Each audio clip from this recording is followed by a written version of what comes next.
Un cordial saludo para todos los que me oyen en este momento. Mi nombre es Mauricio Martínez Morales.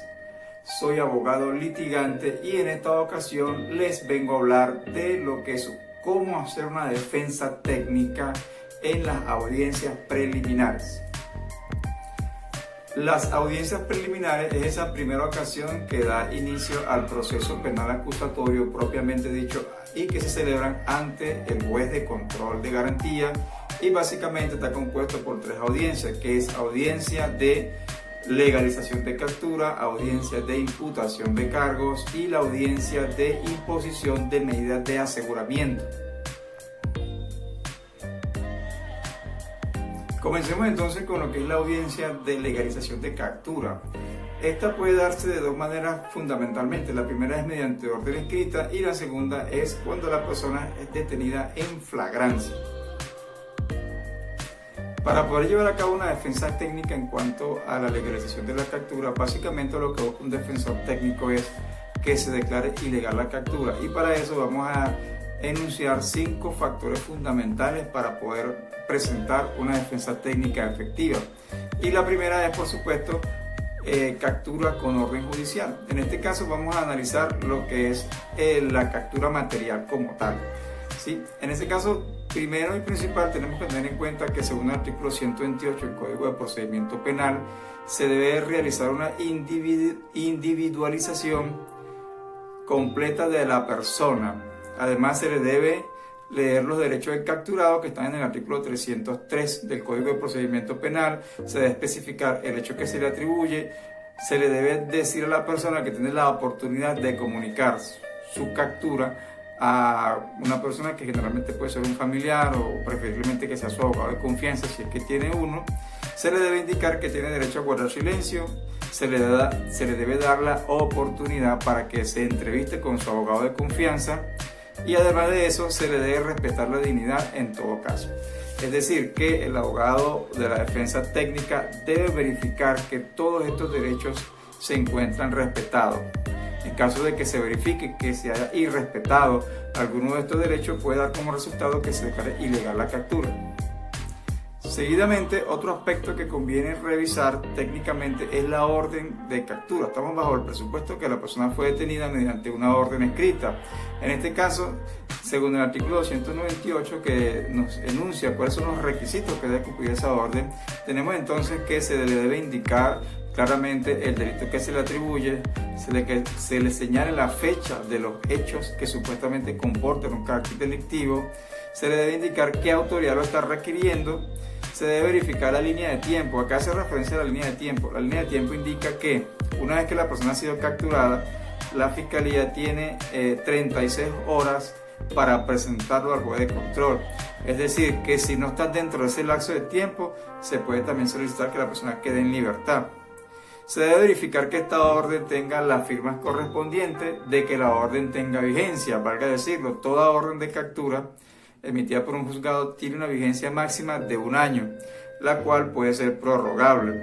Y lo más importante aún es que la orden de captura debe especificar los motivos por los cuales se considera que esta persona ha sido la autor o partícipe de un hecho punible. También es importante resaltar que se debe hacer la verificación que en el proceso de captura no se hayan vulnerado otros derechos fundamentales, como lo puede ser la inviolabilidad del domicilio, el derecho a la no autoincriminación, el derecho a la intimidad, entre otros. Siendo ese el caso, se puede solicitar de igual forma que se declare ilegal la captura cuando se acredite o se dé cuenta el defensor técnico que se ha vulnerado alguno de estos derechos fundamentales. Es muy importante tener en cuenta que para que una persona la presenten o se declare ilegal la captura, se debe verificar que el delito comporte una detención preventiva según lo enuncia el artículo 313 del Código de Procedimiento Penal, y es a saber que tiene unas características específicas y tiene unos requisitos. El primero es que de acuerdo al tipo de delito que sea juzgado por los jueces especializados. La segunda característica es que este delito debe ser investigable de oficio siempre que la pena a imponer sea mayor de 4 años. En el caso de la defraudación, que por lo menos supere 150 salarios mínimos legales mensuales vigentes. Y también se debe verificar que en dado caso de que la persona haya sido capturada dentro de los 3 años anteriores por un delito doloso, es decir, un delito intencional, y que se debe tener en cuenta que si en ese proceso hubo la preclusión o si en ese proceso hubo la absolución. Eso debe verificar el defensor técnico. Por último, en cuanto a la defensa técnica en la audiencia de legalización de captura, se debe verificar si se llevaron a cabo ciertas actuaciones de investigación por parte del ente acusador o del cuerpo de investigación técnico judicial que requieren autorización judicial. Si es cierto que la gran mayoría de las actuaciones y estrategias de investigación o técnicas no requieren en sí mismas una autorización judicial, hay un grupo específicamente que sí requieren una autorización judicial y la conseguimos en el artículo 246 al 250 del Código de Procedimiento Penal, y son las siguientes: la inspección corporal, el registro personal, la obtención de muestras que involucren al imputado y el procedimiento en caso de lesionado o víctima de los delitos de agresión sexual. Es decir, que para poder llevar a cabo este tipo de indagación o diligencia se requiere que exista una autorización judicial. ¿Qué ocurre si se llevan a cabo este tipo de actuaciones o diligencias de investigación y donde no esté presente ese permiso del juez? Pues naturalmente esa actuación se tiene que declarar nula e ilegal y en consecuencia puede dar como resultado que se declare ilegal la captura. En cuanto a la captura en flagrancia, según el artículo 301 del Código de Procedimiento Penal, son 5 las circunstancias que enuncia la ley procesal penal donde se determina que una persona ha sido detenida en flagrancia, y la primera es naturalmente que haya sido sorprendida y aprehendida durante la comisión del hecho punible. La segunda es que haya sido sorprendida, individualizada y aprehendida posteriormente mediante una persecución, siempre que la víctima directa lo señale como quien cometió esa conducta punible. La tercera circunstancia ocurre cuando esa persona es sorprendida y aprehendida con instrumentos, herramientas, huellas o una serie de elementos que permitan entender fundadamente que ha sido la persona que cometió ese hecho punible. La cuarta hace referencia a que la persona sea sorprendida y aprehendida y que sea identificada mediante la grabación de video en espacios públicos y que sea aprehendida inmediatamente después. Y la número 5 y última hace referencia a que la persona es sorprendida y aprehendida en un vehículo que ha sido utilizado previamente para la comisión de ese hecho punible, a menos que se entienda que la persona, se entienda fundadamente, que esa persona que está en el vehículo desconoce en sí que se ha cometido un hecho punible. Esas son las 5 elementos, son los 5 o las 5 situaciones que la ley penal nos indica para que una persona pueda ser sorprendida en flagrancia. Si no está dentro de esas 5 circunstancias, no se puede decretar la flagrancia. Una vez que se ha terminado la audiencia de legalización de captura y no se ha logrado que se decrete la ilegalización de la captura, es decir, que se decrete que esa captura fue ilegal, bien porque se vulneraron algunos derechos, bien porque no cumplió con todos los requisitos y exigencias que hace la ley, se sigue entonces con la audiencia de imputación de cargo. Vale decir que si la persona, si en ese proceso el defensor técnico logra demostrar o acreditar que esa captura se llevó mediante actos ilegales, se debe solicitar que se declare, y si ese es el caso, la persona queda en libertad en el mismo acto. Se le debe comunicar a esa persona por el juez de control y garantía que puede abandonar la sala o que si su preferencia puede quedarse. Es importante tener en cuenta esto, que el defensor técnico debe decirle a su prohijado o a su defendido que abandone la sala inmediatamente. ¿Por qué? Porque es que si él abandona la sala no se puede llevar a cabo las otras audiencias, ¿sí? Porque las otras audiencias requieren la presencia del imputado o del indiciado, que posteriormente pasará a ser imputado, y en ese caso fenece el proceso. En ese caso termina. Cuando la audiencia de imputación de cargo no es más que el acto mediante el cual el delegado de la Fiscalía le comunica al indiciado, o ahora nuevamente imputado, pasa a ser imputado, ¿sí?, de que se presume que es la persona responsable. En ese caso, una defensa técnica debe verificar que la imputación cumpla con los requisitos del artículo 287 y 288 del Código de Procedimiento Penal, que son la individualización, o lo cual ya lo referimos anteriormente, una relación clara y sucinta de los hechos que se le atribuyen. Se le debe decir además la posibilidad que tiene de allanarse a los cargos. ¿Qué quiere decir allanarse a los cargos? Es decir, aceptar su responsabilidad, lo cual en esa etapa, desde el punto de vista técnico, no es recomendable, sobre todo cuando hay una captura en flagrancia. Y se le debe indicar también que existe un nexo causal entre los hechos que se investigan, el delito que se presume y la persona que aparece como imputado.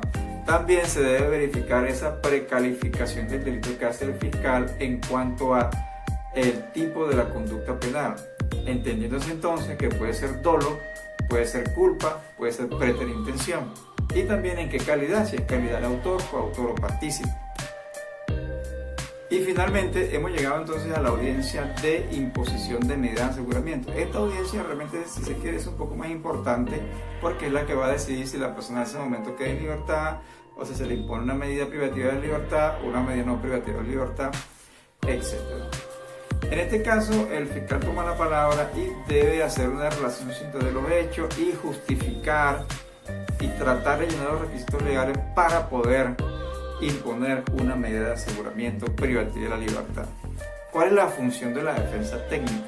La función de la defensa técnica es desvirtuar, desacreditar aquellos requisitos que debe demostrar el fiscal para la imposición de la medida y en consecuencia solicitar en primer lugar que no se le imponga medida de aseguramiento. En segundo lugar, si el juez lo considera necesario, que le imponga una medida de aseguramiento no privativa de la libertad. Y en tercer lugar, que si el juez considera necesario que se le imponga una medida de aseguramiento privativa de la libertad, esta no sea dentro de un centro de reclusión, entiéndase una penitenciaría, sino que sea en la residencia del imputado. Ahora bien, ¿cuáles son los requisitos legales para que se pueda imponer una medida de aseguramiento privativa de la libertad? Que en la mayoría de los casos es la que solicitan los delegados de la Fiscalía. Básicamente existen dos filtros que se pueden llenar en varios requisitos, y eso lo consigue en el artículo 308 y siguiente del Código de Procedimiento Penal. El primer filtro es que exista la inferencia razonable de que la persona sí es sí es el autor o el partícipe, o sí cometió la conducta punible que se le está indagando en ese momento. Y el segundo filtro realmente, debo decirlo, es un poco difícil de cumplir por parte del delegado de la Fiscalía, y en la mayoría de los casos no lo hacen, y es que debe tener una inferencia razonable de que el imputado puede hacer básicamente tres cosas. La primera es la obstrucción del proceso, la segunda, que esta persona que tiene el carácter de imputado representa un peligro para la seguridad y para la víctima, y la tercera, que no va a comparecer y que no va a querer cumplir la sentencia. Una vez que el fiscal enuncie los motivos por los cuales sí es procedente la medida de aseguramiento privativo de libertad, debemos realizar como defensores técnicos un test de proporcionalidad que hayamos enunciado en el artículo 295 del Código de Procedimiento Penal, y específicamente en la Directiva 13 de la Fiscalía General de la Nación del 2016. Este test de proporcionalidad hace referencia de por qué es necesaria la medida, de por qué es adecuada, por qué es proporcional y por qué es razonable. En todo caso, nosotros como defensores técnicos debemos demostrar por qué no es necesaria, por qué no es proporcional, por qué no es razonable, por qué no es adecuada. Demostrarle al juez de control de garantía que no es necesario imponer una medida de aseguramiento privativa de la libertad. Seguidamente corresponde entonces analizar el segundo filtro de por qué es necesario o no es necesario la medida de aseguramiento. Cuando decimos entonces de la obstrucción del proceso, vemos que el artículo 309 nos aclara cuándo se puede inferir razonablemente que existe obstrucción del proceso. Y dice así: cuando existan motivos graves fundados que permitan inferir que el imputado podrá destruir, modificar, dirigir, impedir, ocultar, falsificar elementos de prueba, etcétera, etcétera, etcétera, lo cual realmente es difícil. En cuanto a la seguridad de la víctima y la sociedad, se tiene en cuenta la gravedad y modalidad de la conducta, ¿sí? La continuación de la actividad delictiva. En cuanto a la continuación de la actividad delictiva, debe demostrarse por parte de la Fiscalía que esa conducta delictiva se dio de forma reiterada o que en el pasado esa persona tiene antecedentes judiciales y desde el punto de vista de la defensa técnica deberían ser antecedentes en sentencias condenatorias, porque si una persona puede tener antecedentes judiciales en procesos que se están investigando en ese momento y que se le ha dado una medida de aseguramiento o que no se le ha dado una medida de aseguramiento y en consecuencia está libre, pero todavía no se tiene certeza si esa persona es o no es culpable del hecho que se le está indulgando. Por eso, en consecuencia, la continuación de la actividad delictiva debe ser demostrada en el efecto de que tiene sentencias condenatorias o que esa misma actividad delictiva por la cual lo están juzgando en ese momento, por la cual lo están presentando ante el juez de control de garantía, la ha venido haciendo de forma reiterada. Si ese no es el caso, el fiscal no puede decir que existe continuidad de la actividad delictiva. Sigue diciendo el artículo 310, el número y la naturaleza de los delitos. Además dice sentencias condenatorias, como dije hace un momento, tienen que ser condenatorias, que se utilicen armas de fuego o armas blancas, y en caso de abuso sexual de niños menores de 14 años. En este caso sí hay una particularidad que hay que tener muy en cuenta, porque es que el Código de Infancia y Adolescencia en su artículo 199 o 198 estipula que cuando se investiguen delitos de abuso sexual en caso de menores de 14 años, si hay lugar para la imposición de una medida de aseguramiento, esta obligatoriamente tiene que ser privativa de la libertad.